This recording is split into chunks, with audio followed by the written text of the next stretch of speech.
Hey guys, hope you're doing very well. I wanted to talk about the hottest subject right now. It's this little thing that doesn't even have a life. This little virus that came out of China is somehow infecting the whole globe. And I'm not meaning practically every human on the planet is infected. I'm meaning it's infiltrated and infected our human society. So what's so interesting about the coronavirus, and what does it show us about our human society? If we look in nature, we see that plants don't take in more sunlight or more water or more nutrients from the earth than what they need.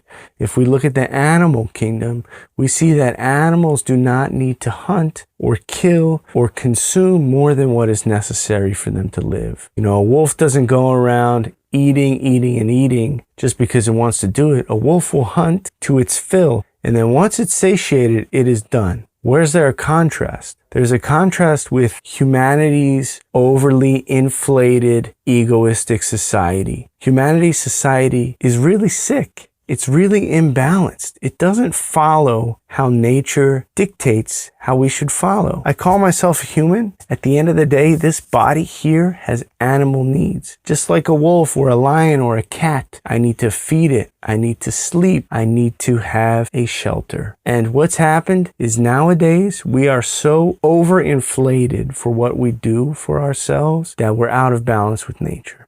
And what is this coronavirus? Maybe it's showing us that we're out of balance with nature. I think the coronavirus actually is a sign from nature showing us that we need to change our habits. It came from the area of the world where so much production is done, but also so much nonsense is produced. So many non-essential goods that we've been wired to think through our media and consumption culture that are necessary. And in fact, they're not. They're not needed to sustain our lives. Another thing is it's restricting travel, which is interesting because if you look at prior generations, it was a luxury, and nowadays it's something that's become over and over exploited. And perhaps nature's showing us that we can change our lifestyles. We can change how we live. We can live a simpler, easier life, and perhaps even a better life. So what's really interesting about this virus is the whole idea of quarantined, of not being in contact with people. And it's interesting because it's showing us actually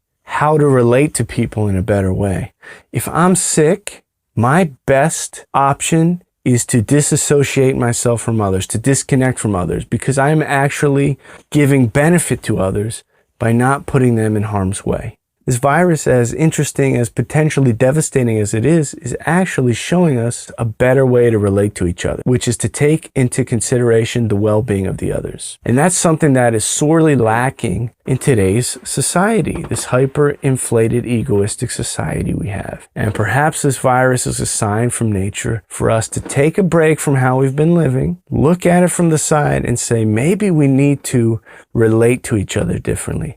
Maybe we need to define what is really important in life. Maybe we can say, instead of all this nonsense that we produce that pollutes the world, that does no good for our health, perhaps we get rid of that. We focus on what is necessary for each one of us to live well, meaning consume however much you need. I'm not going to eat the same amount of food as my toddler will or my infant will. I need to take care of myself, and this has to be balanced, just as nature intends. A lion's going to eat more than a seagull. It's just nature. We have to follow that. But perhaps we can now build a more important focus on bettering human relations. Because if we really look at it, the only thing that is lacking in the world in which we live, in this system of nature that encompasses everything and which we are included, is a right balance and connected relationships between people. If we gradually go away from this exploitation of others, then perhaps we won't need a virus. Perhaps we can create a new, more balanced natural world. That's really the direction we're going in. That's really what this virus is showing us.